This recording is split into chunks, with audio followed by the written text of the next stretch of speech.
이름으로 환영합니다. 우리 다 같이 마음을 정돈하시고 거룩하신 하나님께 예배드리겠습니다. 기도하겠습니다.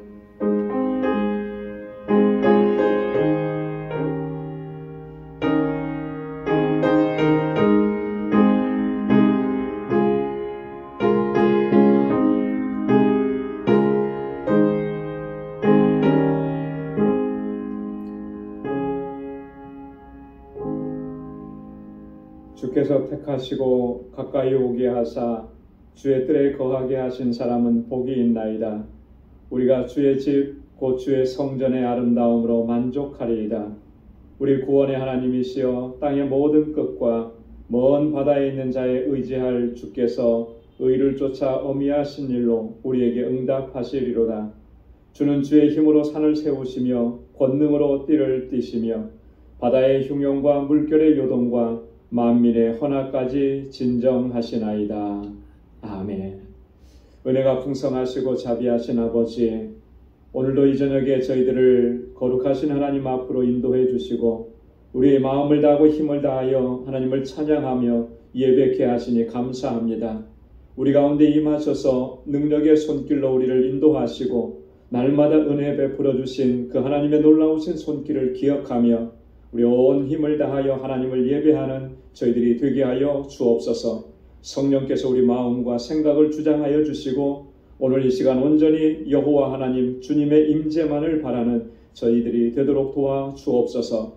우리의 예배를 받아 주옵시고 하나님 예비하신 주님의 은혜와 평강으로 가득히 채워 주옵소서.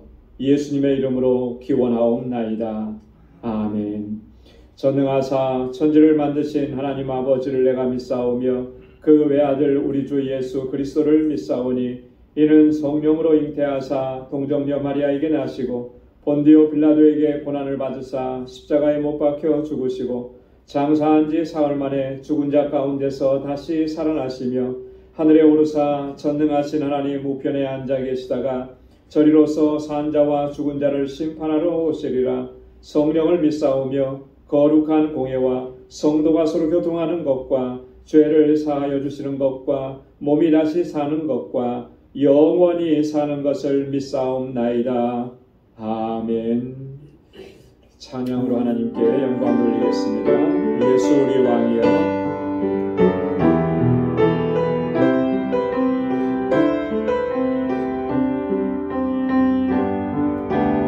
예수 우리 왕이여. 이곳에 오소서. 보좌로 주여 임하사 찬양을 받아 주소서. 주님을 찬양하오니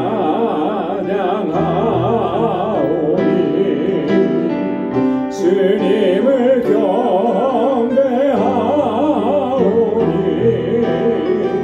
왕이신 예수여 오소서. 좌정하사 다스리소서.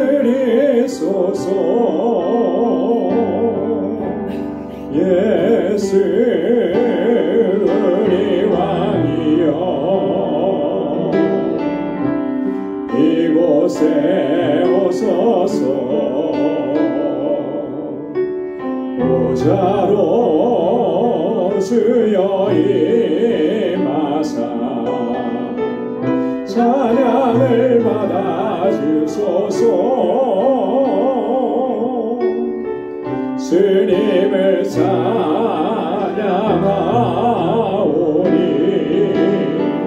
주님을 경배하오니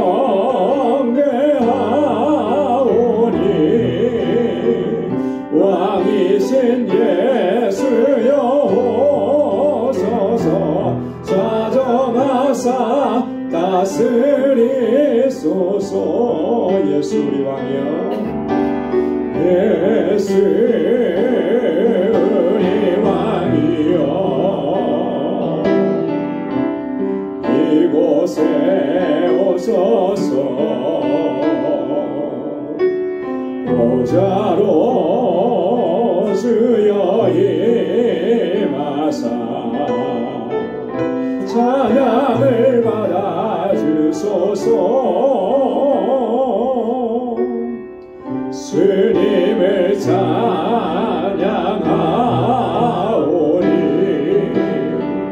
주님을 경배하오니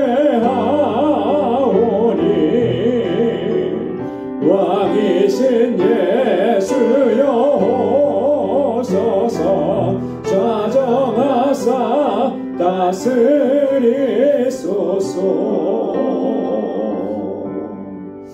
아멘. 왕이신 우리 주님께서 우리를 다스려 주실 줄 믿습니다.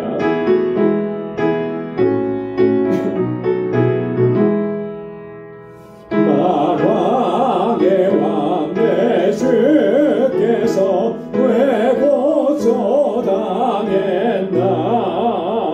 이 벌레 같은 날 위에 그 보혈을 흘렸네. 십자가 내가 처음 볼 때에 나의 맘에 큰 고통 사라져. 오늘 믿고서 내 눈 밝았네. 참 내 기쁨 영원하도다. 주 십자가 못 박힘은 속죄함 아닌가. 그 긍휼함과 그 은혜 말할 수 없도다. 십자가 내가 처음 볼 때에 나의 맘에 큰 고통 사라져. 오늘 믿고서 내 눈 밝았네. 참 내 기쁨 영원하도다. 늘으로도 그 은혜 다 갚을 수 없네. 나 주님께 몸 바쳐서 주의 이름 쓰리. 십자가 내가 처음 볼 때 나의 맘에 큰 고통 사라져. 오늘 믿고서 내 눈 밝았네. 참 내 기쁨 영원하도다. 늘러도 그 큰 은혜 다 갚을 수 없네. 나 주님께 몸 바쳐서 주의 이름 쓰리. 십자가 내가 처음 볼 때 나의 맘에 큰 고통 사라져. 오늘 믿고서 내 눈 밝았네. 참 내 기쁨 영원하도다. 십자가 내가 처음 볼 때에 나의 맘에 큰 고통 사라져. 오늘 믿고서 내 눈 밝았네. 참 내 기쁨 영원하도다. 아멘. 주와 함께 나주었으니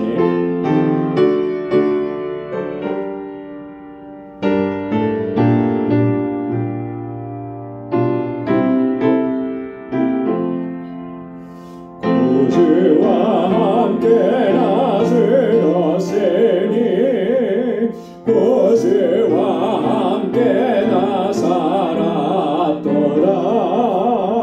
영광의 기약이 이르도록 언제나 주만 바라봅니다. 언제나 주는 날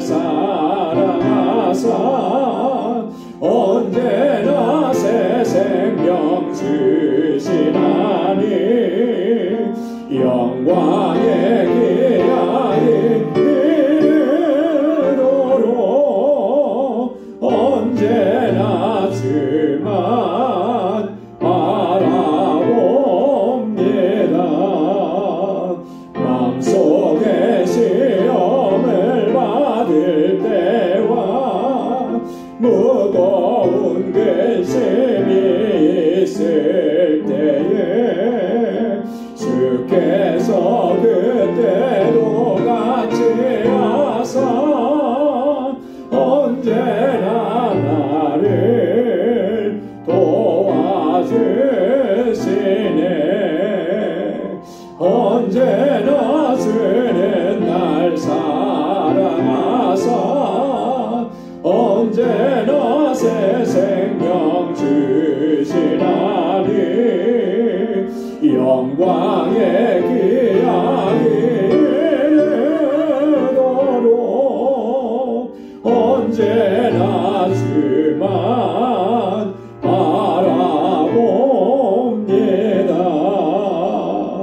뼈 아픈 눈물을 흘릴 때와 쓰라린 마음으로 단식할 때 주께서 그때도 같이 하사 언제나 나를 생각하시네.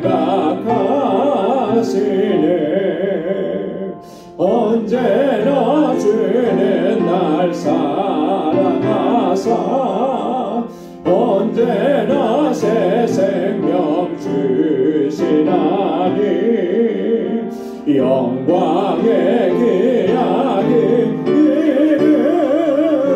이르도록 언제나 주만 바라봅니다.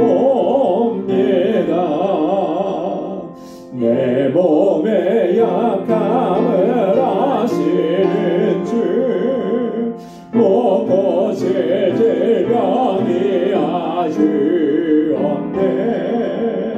괴로운 날이나 기쁜 때나 언제나 나와 함께 계시네. 언제나 주는 날 사랑하사 언제나 새 생명 주시나니 영광의 기약이 이르도록 언제나 주만 바라봅니다.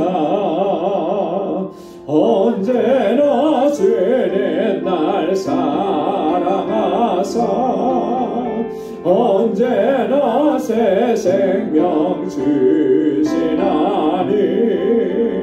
영광의 기약이 이르도록 언제나 주만 바라봅니다.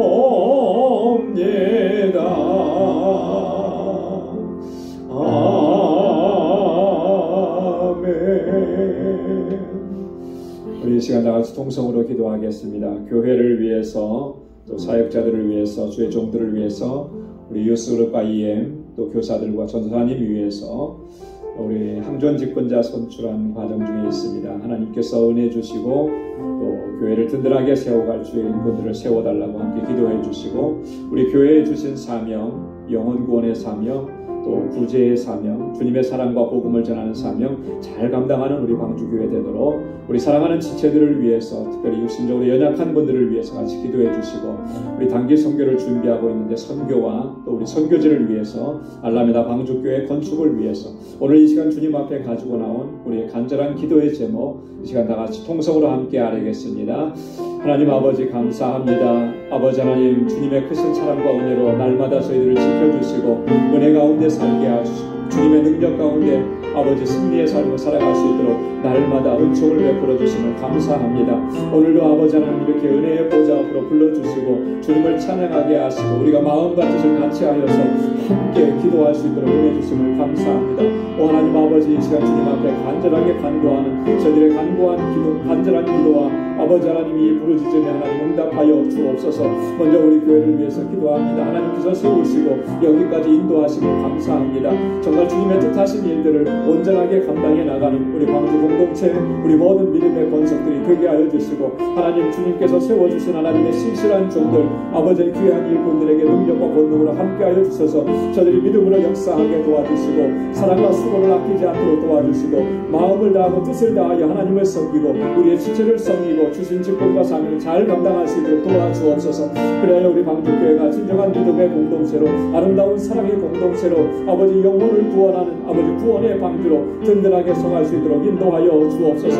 특별히 아버지 하나님 우리 유스그룹과 EM 주일학교를 위해서 기도합니다. 저들이 정말 아버지 어려서부터 하나님 잘 경외하고 이 세대 가운데 하나님의 귀한 일꾼들로 자라갈 수 있도록 도와주시고, 우리 가정에 허락해 주신 믿음의 귀한 자녀손들 하나님 저들을 붙잡아 주셔서 아버지 하나님 믿음 안에서 아름답게 성장해 가도록 도와주시고, 우리 모든 교사들과 아버지 하나님 또한 전도사님에게 능력과 권능을 덧입혀 주옵소서.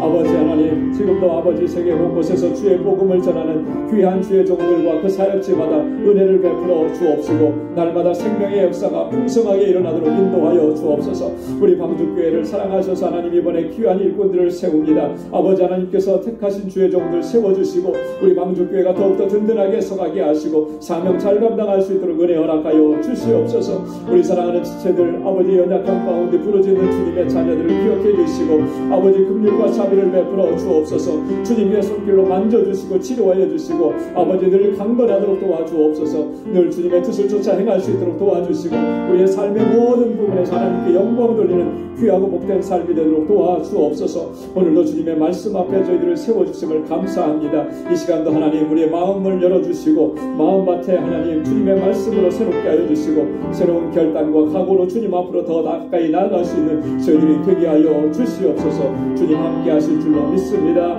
은혜 더하여 주시옵소서. 모든 감사와 찬양과 영광을 아버지 앞에 올려드립니다. 예수님의 이름으로 간절히 기도드리옵나이다. 아멘. 우리의 간절한 기도 우리 하나님께서 응답해 주실 줄로 믿습니다. 우리 이 시간 하나님의 말씀 같이 또 묵상하는 시간 갖겠습니다. 오늘 묵상하는 말씀은 고린도전서 14장 20절에서 마지막 40절까지 말씀입니다. 고린도전서 14장 20절에서 마지막 절까지 우리 한 절씩 제가 한 절, 여러분 한 절 이렇게 교독하도록 하겠습니다. 20절부터 보겠습니다. 형제들아, 지혜는 아이가 되지 말고 악에는 어린아이가 되라. 지혜에 장성한 사람이 되라.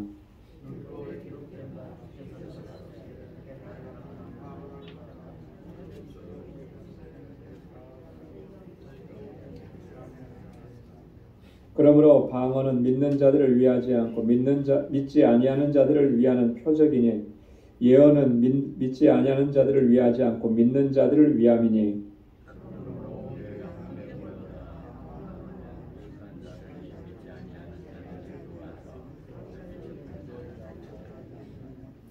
그러나 다 예언을 하면 믿지 아니하는 자들이나 무식한 자들이 들어와서 모든 사람에게 책망을 들으며 모든 사람에게 판단을 받고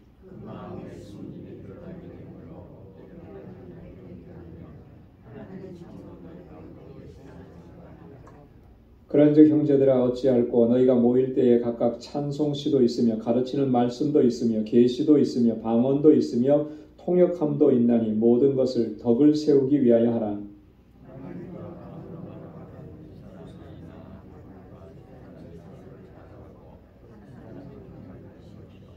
만일 통역하는 자가 없거든 교회에서는 잠잠하고 자기와 및 하나님께 말할 것이요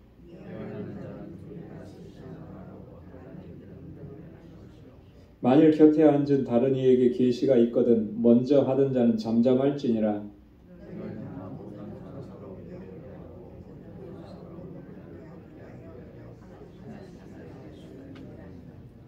예언하는 자들의 영이 예언하는 자들에게 제재를 받나니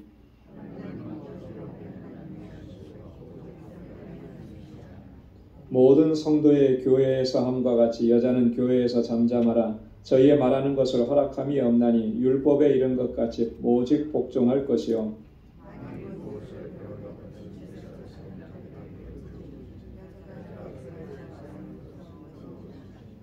하나님의 말씀이 너희에게로부터 난 것이냐 또는 너희에게만 임한 것이냐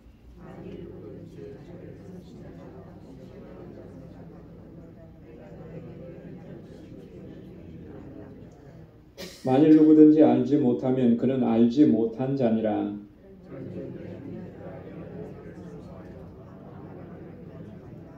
다 함께요. 모든 것을 적당하게 하고 질서대로 하라. 아멘.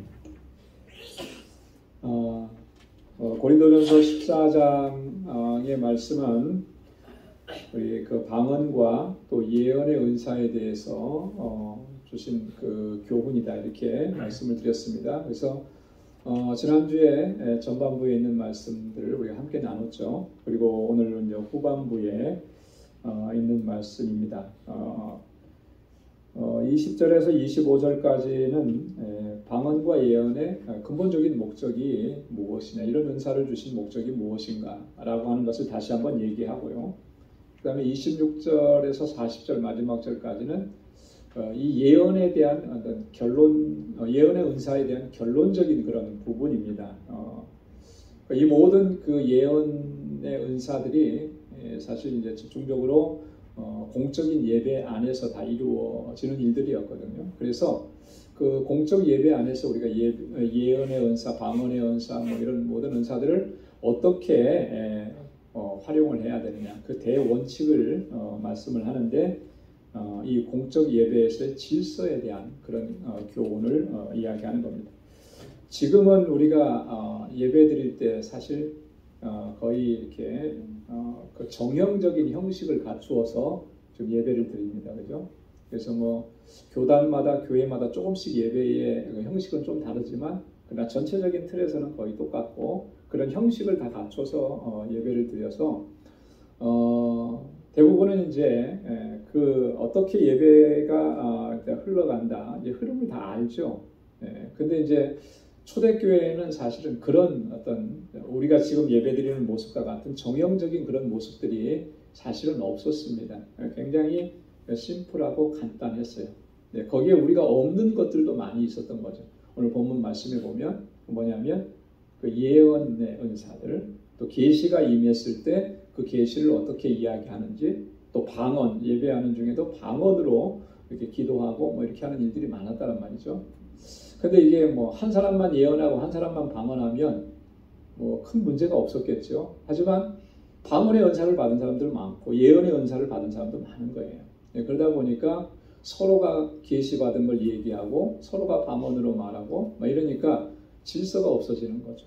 그래서 바울이 그런 부분들을 지금 여기에서 다시 한번 정리하는 것입니다. 자, 20절부터 25절의 말씀, 우리 방언과 예언의 근본 목적이라 이렇게 얘기를 했는데요. 먼저 20절에 보면 형제들아 지혜에는 아이가 되지 말고 악에는 어린아이가 되라. 지혜에 장성한 사람이 되라. 이렇게 권고합니다. 지혜에는 장성한 사람이 되고 악에는 어린아이가 되라. 여기서 말하는 이 지혜라고 하는 것은요, 어떤 사리를 분별하는 판단력입니다. 헬라어로는 소피아라고 되어 있는데 원래 의미는 이런 판단력을 얘기하는 거예요. 그래서 바울이 여기서 지혜라고 말하는 것은 이런 거죠. 은사에 대한 분별력, 판단력을 가져야 된다라고 하는 거예요. 은사에 대해서. 그런데 반대로 여기서 악이라고 하는 말을 또 쓰잖아요. 그죠? 뭐에 대해서 악이라고 얘기하는가? 그 악에 대해서는 너희가 어린아이가 되라 그랬는데 바울은 여기서 지금 다른 거 얘기하는 게 아니고요. 사회생활이나 뭐 이런 거 얘기하는 게 아니고 뭐에 대해서 얘기하고 있죠, 지금? 은사에 대해서 얘기하는 거예요. 그죠? 방언의 은사, 예언의 은사, 이런 은사에 대해서 특별히 이 방언의 은사에 대해서도 얘기를 많이 하는데 이런 방언의 은사나 모든 예언의 은사 이런 것들을 개인적인 목적으로 혹은 이기적인 목적으로 내가 어떤 유익을 얻으려는 목적으로 이렇게 잘못 사용하고 있는 거, 이걸 전부 다 바울은 악으로 규정을 하는 거예요. 그래서 내가 그렇게 하고 있지 않는지 늘 분별하라라고 하는 그런 말인 것이죠. 여러분 어린아이가 악에 대해서 어린아이가 된다라고 하는 것은 어떤 의미이겠습니까? 여러분 아이들을 이렇게 보면 참 순수해요. 그죠? 깨끗해요. 물들지 않았습니다. 물론 뭐 요즘에는 뭐 어린아이 중에서도 뭐 아주 심각하게 문제가 있는 애들도 많더라고요.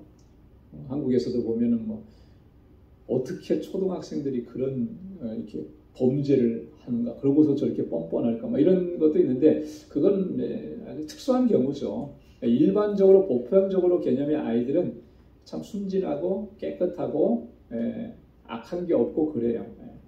근데 그만큼 악에 대해서는 거리감이 있다라고 하는 거죠. 그래서 아이들에게 잘못된 것을 이렇게 가르치거나 뭐 악한 것을 이렇게 하라 그러면 그 거부하죠. 잘못인 줄 아니까. 이제 그런 것과 같은 의미예요. 여러분 우리가 그렇게 순수함을 가져야 되고 진실함을 가져야 된다라고 하는 그런 말입니다.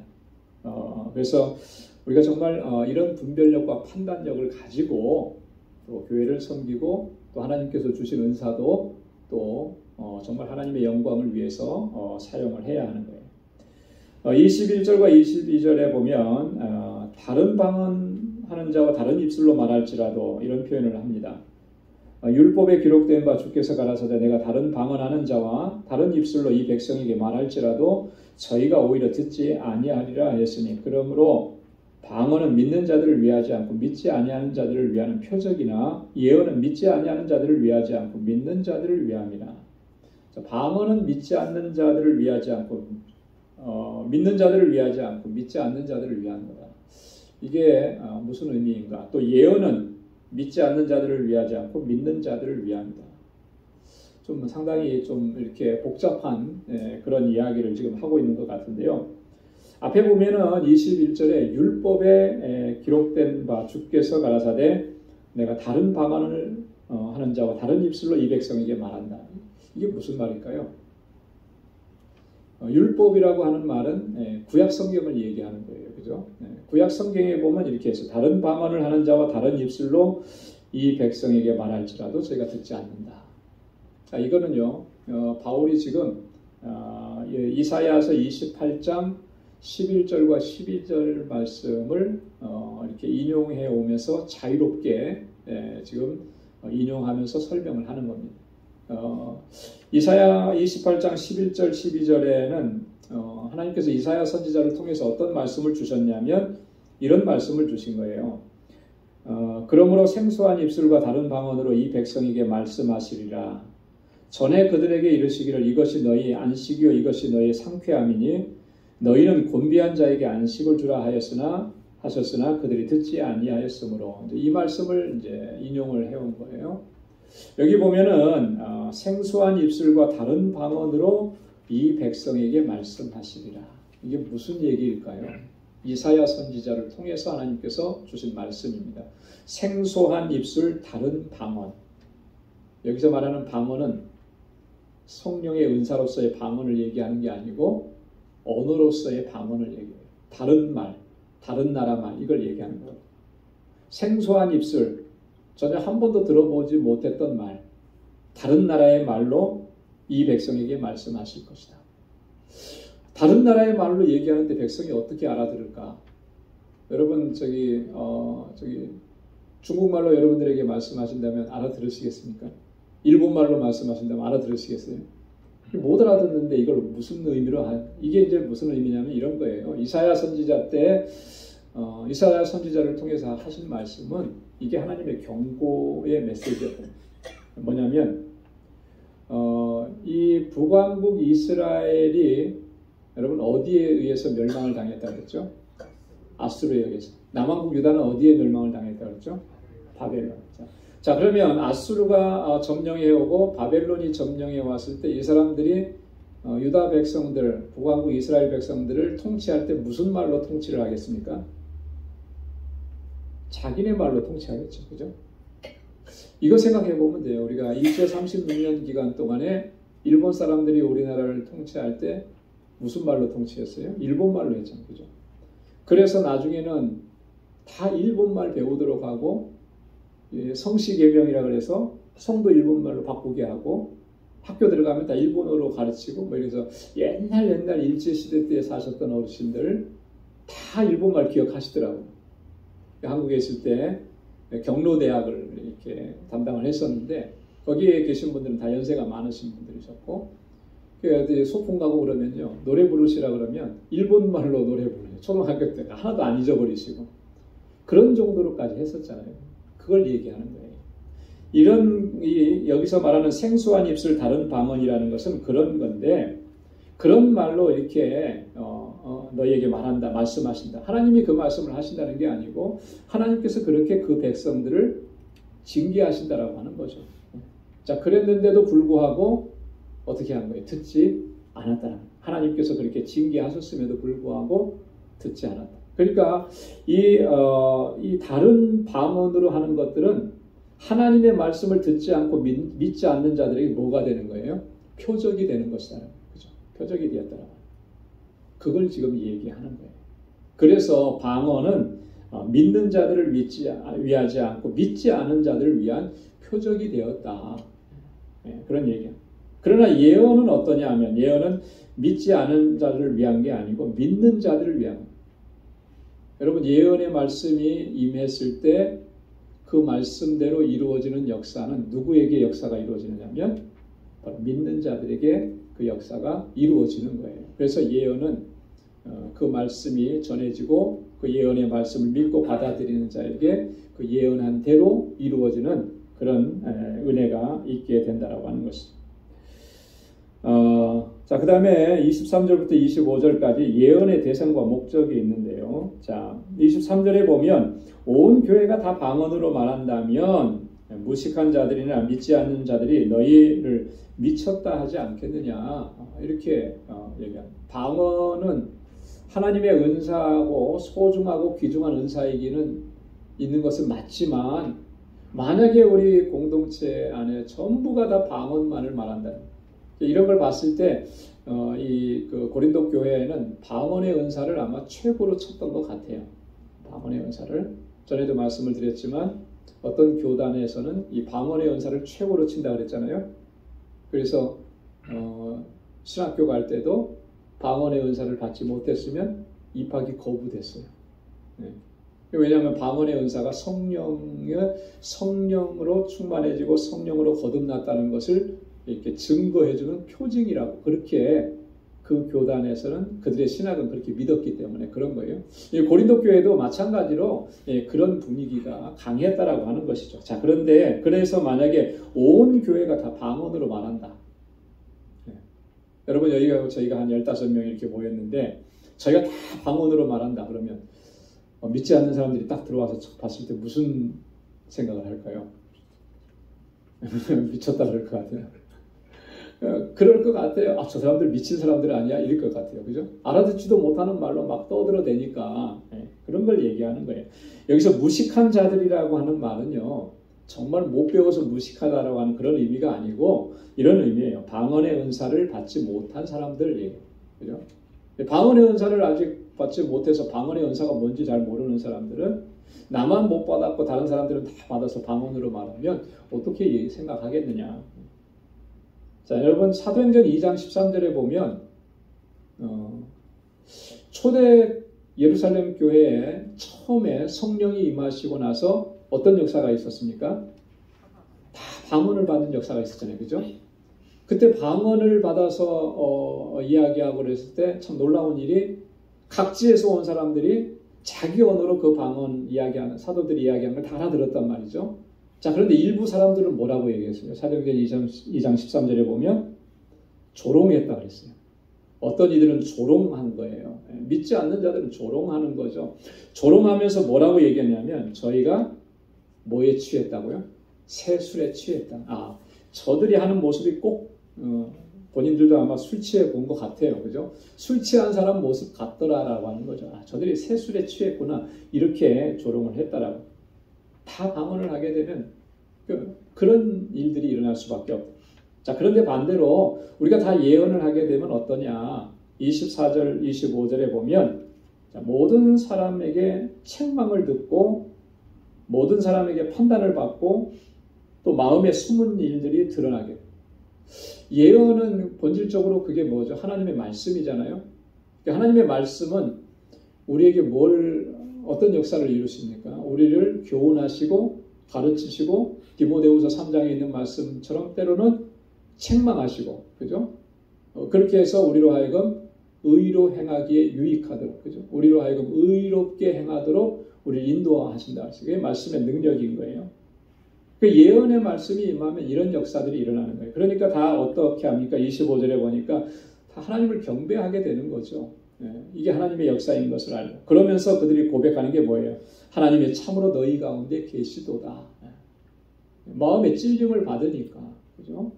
하나님의 말씀으로 찔림을 받으니까 하나님의 살아계심을 그들도 경험을 하는 거예요. 그래서 너희 가운데 하나님이 계시다 또 다 전파하게 된다라고 하는 것이죠. 그래서 예언의 목적, 예언의 은사의 목적을 바울은 이렇게 분명하게 얘기하는 겁니다. 그래서 바울이 마지막에 그렇게 하잖아요. 39절에 너희가 다 방언하기를 원하지만, 그죠? 방언도 사모해야 된다. 방언의 은사도 해야 된다. 하지만 예언의 은사를 더 사모해라. 이렇게 권면하고 있는 것을 볼 수가 있습니다. 자, 26절부터 마지막 절까지 우리 두 번째 단락에서는 이 공적 예배에서 질서에 대한 교훈인데요.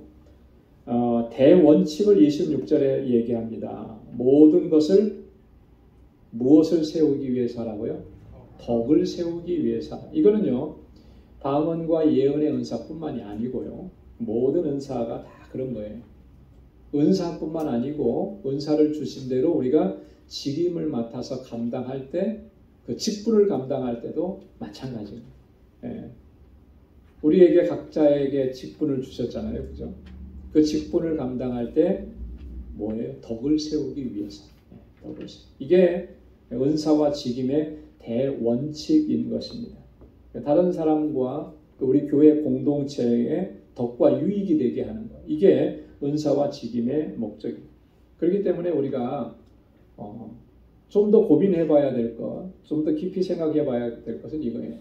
아무리 좋은 것이라 할지라도 좋은 것보다 더 우선하는 게 뭐냐면 이게 덕이 되느냐, 유익이 되느냐. 이거예요. 여러분, 내가 좋은 것이라고 생각했을 때 나에게는 좋은 것이 될 수 있지만 이게 좋다라고 하는 의미가 사실 주관적일 때가 많잖아요. 나는 좋아 보이는데 저 사람에게는 안 그럴 수 있어요. 나는 하나님께서 내게 은사를 주셔서 이러이러한 것들을 말씀하게 하셨는데 그래서 이 말씀은 정말 해야 된다고 해서 했는데 누군가에게는 그것이 시험이 될 수도 있어요. 여러분, 그래서 이 좋은 것이라 할지라도 내가 정말 상대방에게 덕과 유익이 되지 못한다라고 하면 그건 조심하고 자제해야 된다라고 하는 거죠. 여러분, 그래서 정말 선한 일을 행하는 거 참 좋은데요. 그 선한 일이 누군가를 시험 들게 하는 일이 되지 않도록 항상 조심하라고 하는 거예요. 구제하는 일이 참 좋죠. 구제하는 일이 도와주는 일이니까 참 좋아요. 근데 그 구제라고 하는 것도 덕을 끼쳐야 된다는 거예요. 그죠? 무조건 도와준다고 해서 그게 다 유익이 되고 덕이 되는 건 아니에요. 그래서 우리가 그 부분을 늘 생각을 해야 돼요. 하나님께서 내게 주신 은사, 그것으로 어떻게 하면 공동체가 덕이 되고 어떻게 하면 유익이 될까? 만약에 덕과 유익이 안 된다 그러면 여러분 그것은 자제할 수 있어야 되는 거예요. 그래야 하나님께서 또 영광 받으시고 하나님 기뻐하시는 그런 우리의 삶과 사역이 될 수가 있는 것입니다. 27절과 28절에서는 이제 방언의 은사를 어떻게 할 것인가 라고 하는 것을 다시 한번 얘기하는데요. 자, 방언의 은사에 대해서는 차서를 따라하고 통역하라 그랬습니다. 차서를 따라하라고 하는 말은 차례대로 한 사람씩 하라 그랬죠. 통역하라라고 하는 말씀, 요거 중요한 거잖아요. 방언과 방언 통역은 이게 한 쌍인 거예요. 같이 가는 겁니다. 같이 물려가는 거예요. 그래서 통역하는 사람이 없다면 어떻게 하라는 거예요? 혼자 하라는 거죠. 개인적으로 있을 때. 공동체 안에서 그렇게 하지 마. 공적으로 하지 말고. 고린도전서 14장 5절 지난주에 우리가 나눴던 말씀인데 방언을 말하는 자가 만일 교회의 덕을 세우기 위하여 통역하지 아니하면 예언을 하는 자만 못하니라 그랬어요. 통역하지 않으면 그렇잖아요. 무슨 말인지 모르는데 어떤 덕이 되고 어떤 유익이 끼쳐지겠느냐. 그래서 또 14장 13절에 보면 그러므로 방언을 말하는 자는 통역하기를 기도할지니라. 여러분 가운데 방언의 은사를 받으신 분들 계시면 꼭 기도해야 돼요. 통역하기를. 그래서 그것이 여러분 방언으로 기도할 때 그 기도가 어떻게 된다 그랬어요?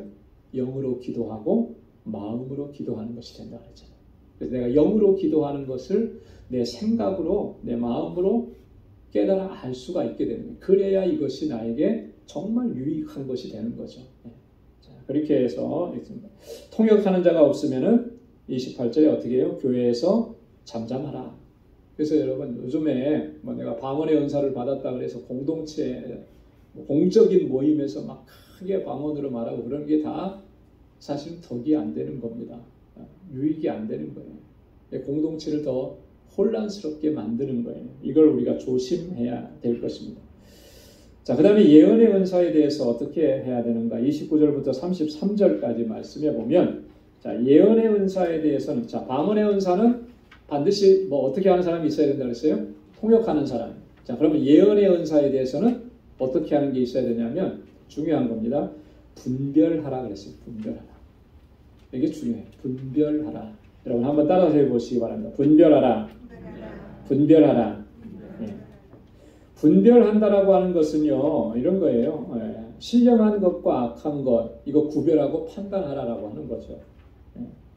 자, 그래서 고린도전서 12장 10절에 보면 우리가 지난번에 했습니다만 성령의 은사들 여러 가지로 이렇게 얘기할 때 거기에 뭘 얘기하냐? 어떤 얘기는 영들 분별함을 그랬어요. 영분별의 은사를 또 주신다는 거예요.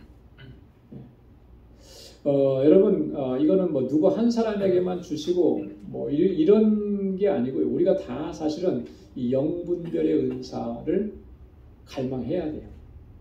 내가 영분별의 은사가 있어야만 우리의 신앙생활이 좌로나 우로나 치우치지 않고 유혹받지 아니하고 견고하고 하나님 보시기에 아름답게 서갈 수가 있는 거예요. 영을 분별하지 못하기 때문에 미혹되어져서 사이비에 빠져가고 이단에 빠져가고 이런 일들이 얼마나. 요즘에 또 새롭게 한국 사회 문제로 등장하는 게 뭐예요? JMS, 정명석. 아주 오래됐습니다. 그죠? 네. 얼마나 많은 사람이 거기에 빠져들어가가지고. 왜 그렇습니까? 영분별의 은사와 그런 능력이 없으니까 그냥 유혹돼서 빠져들어가. 거기에 들어가서 거기서 생활했다가 30년 만에 거기서, 그러니까 정명석 그 교주 밑에 교단에 소속되어 있다가 거기서 태어났대요. 30년 동안 그 생활을 그 속에 살다가 이렇게 빠져나온 어떤 분의 이야기를 제가 봤어요. 참 너무나 안타까운 거죠.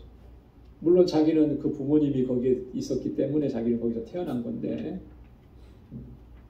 나중에 이 사람이 뭐라고 얘기하냐면 그 교주에 관계된 사람이 그런 얘기를 했을 때 부모가 단호하게 거절하고 나왔다 그러더라고요. 뭐냐면 내 딸은 교주 누구누구의 신부가 되어야 한다, 이런 얘기를 해요.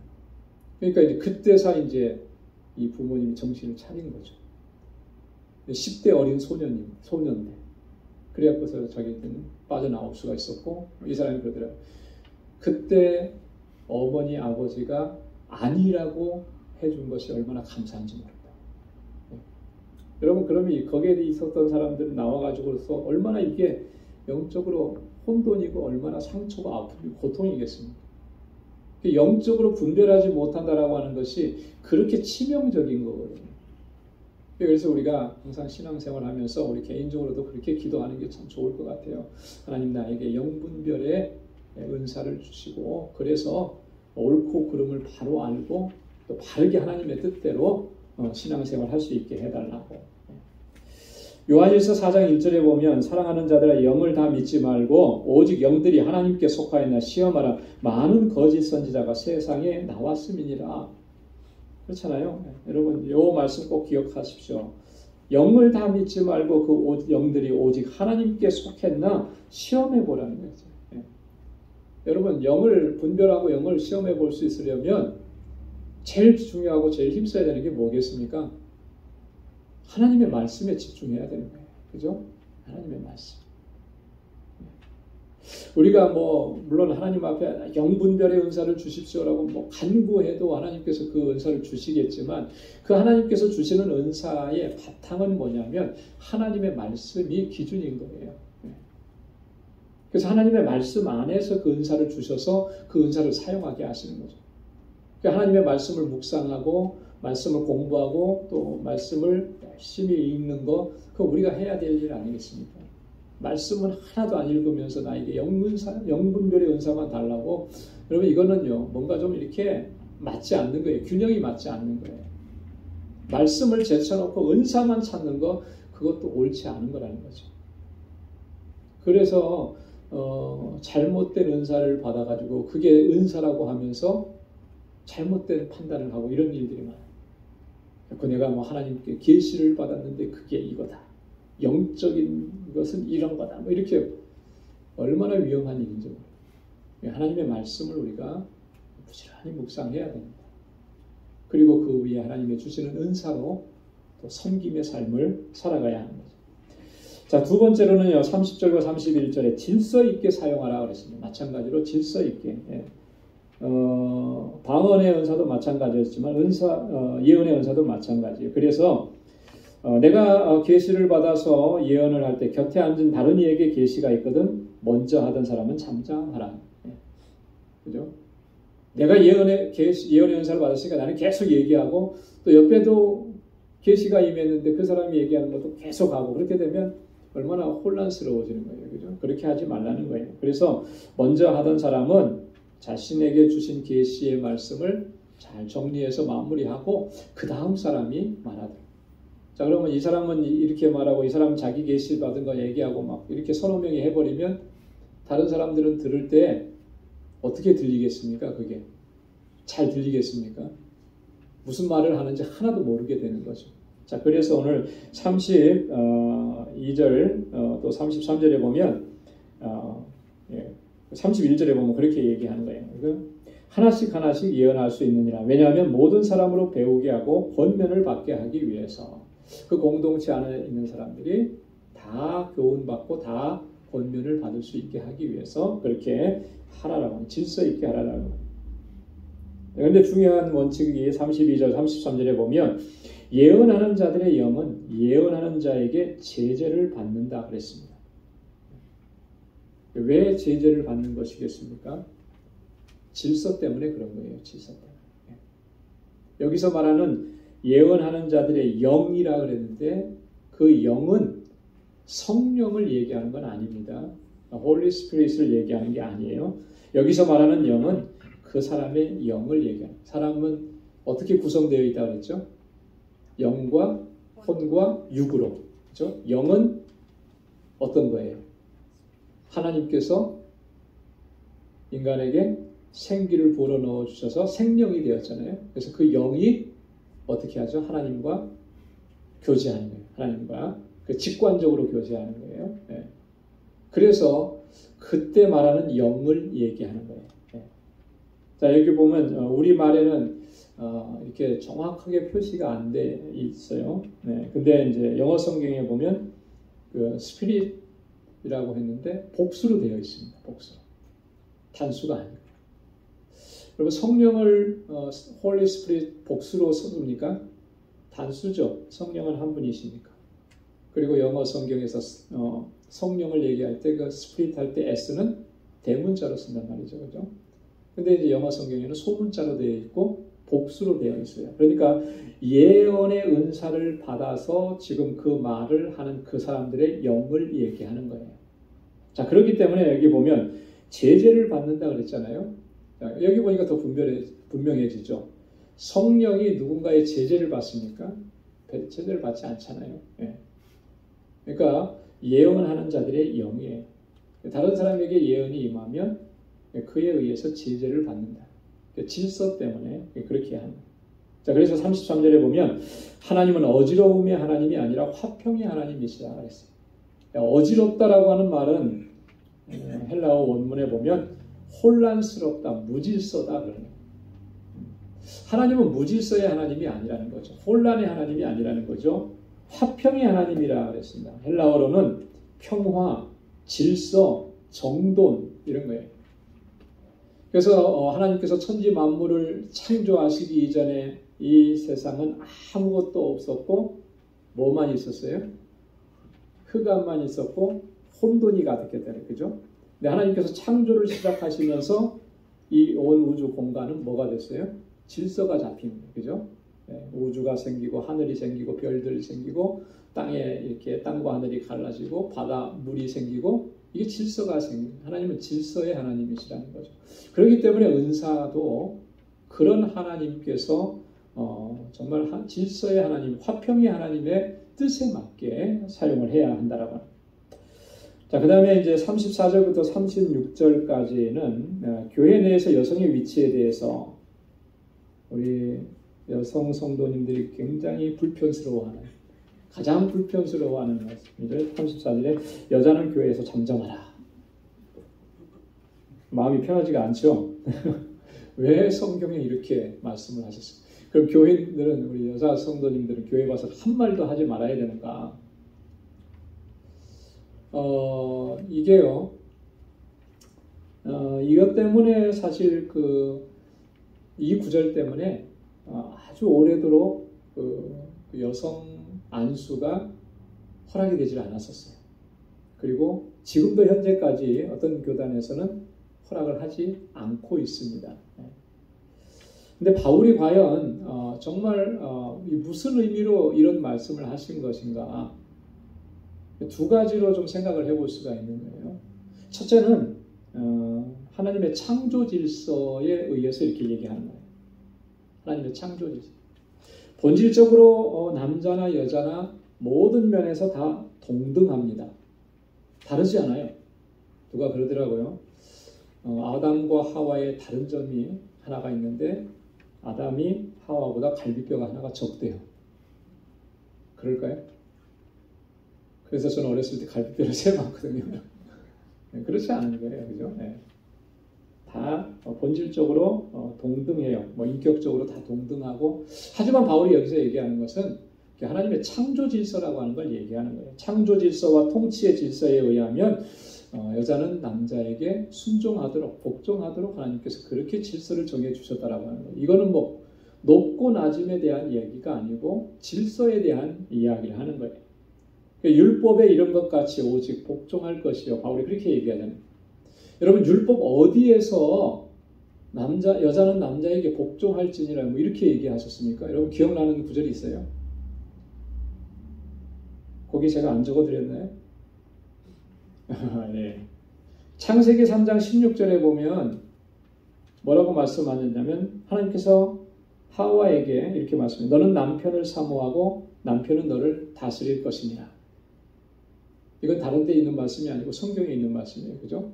자, 이 말씀을 언제 주신 거죠?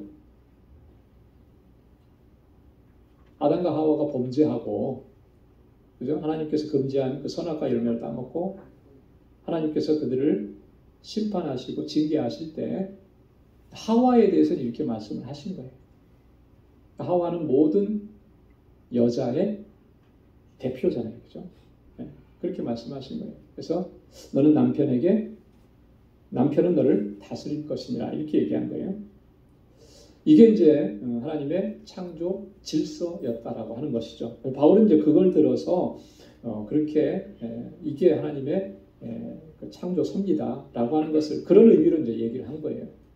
또 하나는 뭐냐면 교회의 덕과 질서를 세우기 위한 겁니다. 교회의 덕과 질서를 세우기 위해. 이건 무슨 의미냐면 당시의 시대적 상황이 여성들이 공적인 모임에서 이야기하는 거 그거 선하게 여기지 않은 거예요. 우리나라도 예전에 다 그랬잖아요. 옛날 고대 사회들은 다 그런 사회였죠.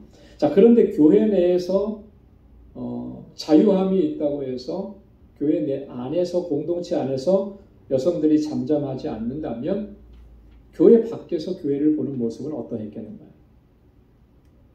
여러분 어떠했을 것 같아요? 교회를 어떤 단체로 어떤 모임으로 취급을 하겠습니까? 바울은 그런 사회적인 현상을 두고 이야기를 하는 것입니다. 그래서 35절에 보면 여자가 교회에서 말하는 것은 부끄러운 것이라 이렇게 얘기를 한 거예요. 여자가 공동체 안에서 공적인 모임 안에서 그렇게 하는 것은 부끄러운 것이다, 보기 흉한 것이다라고 하는 그런 의미거든요. 그렇게 얘기를 한 거예요. 이것은요 단지 이런 모습뿐만 아니고 당시 초대교회의 어떤 상황들을 보면 우리가 좀 이해가 쉬워요. 초대 예루살렘 공동체, 오늘날 같이 이게 교회 공동체가 견고하게 서 있어도 세상 사람들은 교회에 대해서 좋게 보지 않죠. 근데 그 시대는 더 심한 거예요. 지금은 어느 정도 교회가 뭐 어떤 기득권 세력, 뭐 부정적인 의미로 사용하지만 교회를 함부로 할 수 없는 그런 상황이긴 해요. 우리 미국이나 이런 데서도. 그럼에도 불구하고 교회에 대한 비난과 공격은 끊이지 않는 거거든요. 교회에서 무슨 일이 일어났다 그러면 그것 가지고 공격하고. 근데 초대교회는 교회 공동체는 그렇지 않았어요. 더 연약한 존재였고 무시받는 그런 교회. 우리 공동체 안에서는 정말 하나님을 기쁘게 찬양하지만 세상은 그렇게 인정을 해주지 않았거든요. 어떤 일까지 있었냐면 그리스도인들은 야만인이다라고 하는 표현까지 있었습니다. 왜 야만인이라고 했냐면 사람의 피를 먹는 사람들이다. 뭘 두고 얘기하는 걸까요? 누군가가 크리스찬 공동체가 이렇게 모여있는 곳을 지나가다 들은 것 같아요. 뭘 들었냐면 성찬식 할 때 떡을 떼어주고 잔을 나눠주면서 뭐라고 얘기하죠? 이것은 내 몸이다. 이것은 내 피다. 어이 밖에서 들으니까 뭐 그거 하나도 모르니까 어이 저 사람들은 자기들 살을 잘라 먹나? 피를 뽑아 먹나? 그것만 가지고 와갖고 저 그리스도인들은 야만인들이야. 이렇게까지 소문을 내버립니다. 또 로마 시대에 그 로마의 가장 악독한 황제 네로는 로마 시내에 불이 났을 때 그 불을 누가 냈다고 했냐면 그리스도인들이 냈다고 이렇게 한 거예요. 그래서 그리스도인들이 핍박하게. 그 정도로 이 크리스찬 공동체는 참 연약한 이렇게 그런 그룹이었고요. 자, 그런데 이제 설상가상으로 교회 안에서 사회에서는 그런 게 금지되다시피 했는데 교회 안에서는 그게 자유롭게 이루어진다면 더더군다나 교회 공동체가 정말 비난을 당하고 하나님의 영광을 가리우게 되는 그런 모습이 되니까 그냥 잠잠하고 질서를 이렇게 잘 따르라고 그런 의미로 지금 바울이 이야기하는 겁니다. 지금의 시대, 지금의 사회에 와서 만약에 이대로 한다면 어떻게 될까요? 거꾸로 그러겠죠. 그죠? 거꾸로 이제 세상 사람들이 교회에 대해서 여인들을, 여성들을 억압한다. 이렇게 얘기가 또 나올 수도 있는 거예요. 바울이 이제 그런 의미로 34절에서 36절 말씀을 지금 하고 있는 것입니다. 자, 그 다음에 37절과 38절에 보면 이것이 다 주의 명령인 줄 너희는 분명하게 알아라. 바울이 개인적으로 이거 얘기하는 게 아니라는 거죠.